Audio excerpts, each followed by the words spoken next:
out at the Loddon Miniature Steam Locomotive Society track at Eddington. It's a 5-inch track and they've been doing a bit of maintenance, replacing wooden sleepers that have rotted. So we'll go down and see the boys doing their thing. Also, they've straightened out a bit of a kink in the curve as well.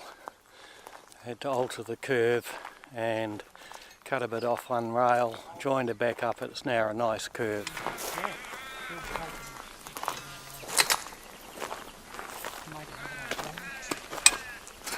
You'll find, Laurie, it's a bit of a trough here because the actual road base is over here and you're moving the whole thing over. Right. Here.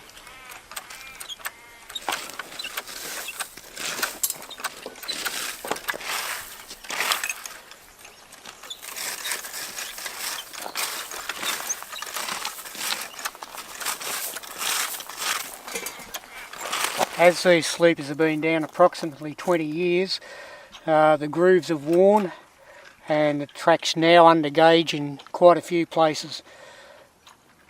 Hopefully the new sleepers will overcome that problem. Right, this section here is a heavy gauge U-shaped piece of steel. It's important that that's as strong as you can make it. The arms, you'll notice there's 2 sets of holes. The reason for that is we've changed the jack. So the length of these arms is dependent on the jack.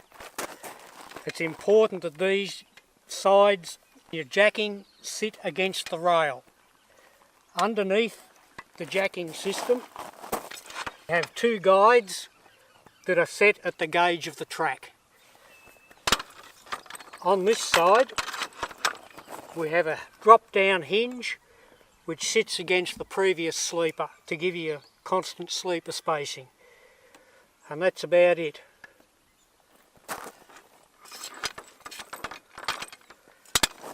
So that drop it down, goes on the track.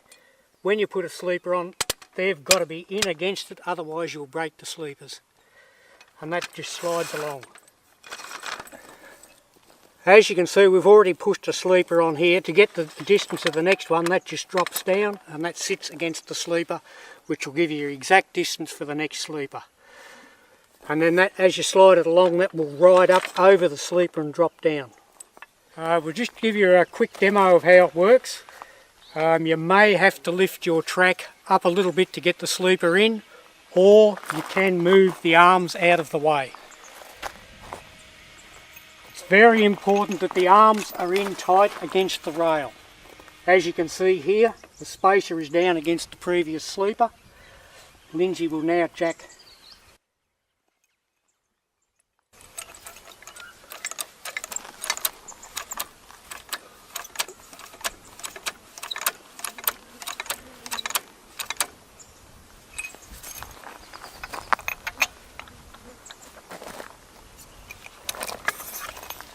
As you can see, the action of the spacer.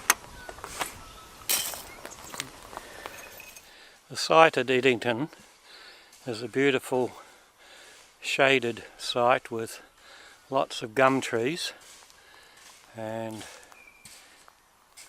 the downside of having lots of gum trees is the fact that if there's any sort of wind, this is what happens to the track. Underneath all that debris is the track. This is a section that's been re-sleepered.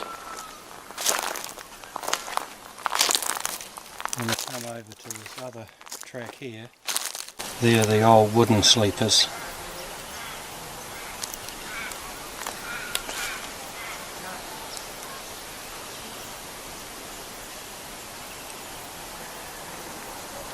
From that point on, will be re-sleepered as well.